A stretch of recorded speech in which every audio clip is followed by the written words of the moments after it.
Tayo ngayon ay nandito sa province of Nueva Vizcaya. Dito tayo sa Lower Magat Ecotourism Park. Yung naging accommodation natin dito, sinagot ng ating Department of Tourism. Yun, maraming salamat sa ating Department of Tourism ng GIAD, Nueva Vizcaya. Sa tulong ng ating Tourism Officer, Ismail Dumi. Tara! Ganda oh!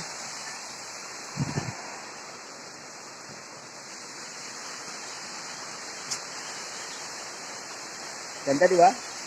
Ganda rin gagawin ko pag naglilipot ako sa so about lalawigan natin pinopromote natin yung natin, tourist spot.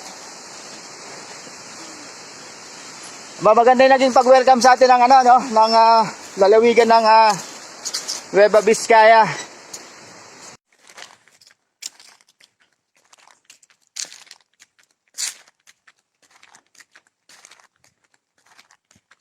Ang Nueva Vizcaya para sa akin, hindi na iba ang Nueva Vizcaya sa akin kasi alos sa kapatid to ng Nueva Ecija.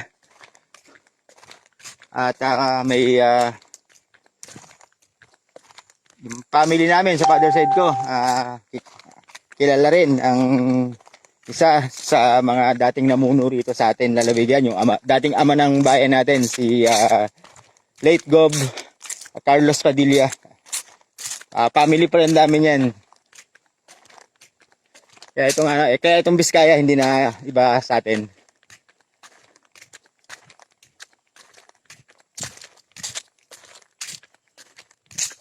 Ito yung ating Lower Magat Ecotourism Park sa GIAD, Nueva Vizcaya. Marami tayong pwedeng gawing activities dito. Pwede tayo mag-yoga, biking, boating, eco-trail, camping, eco-walk. Ito. Yung ginagawa ko ngayon, eco-walk tawag natin dito. Yun nga, yung dinaan natin kanina ron, yung swimming pool. Bali, umikot lang siya. Dito yung sa bandang baba. Yung swimming pool nila rito. Kita ba rito? Ayun, kita nga rito. Nature lover ka, bagay na bagay talaga sa'yo ito. Pakasimple Ito yung kanilang boating area. Yun, no? Diba? Simple lang Ang ganda. Medyo malapit na lang sa tutulugan natin. Sarap pag-bonfire dito mamaya. Yun Sarap pag-bonfire dito mamaya. Hindi natin mamaya kami mag-bonfire. Marami tayong nakitang bisita nila rito, kaya lang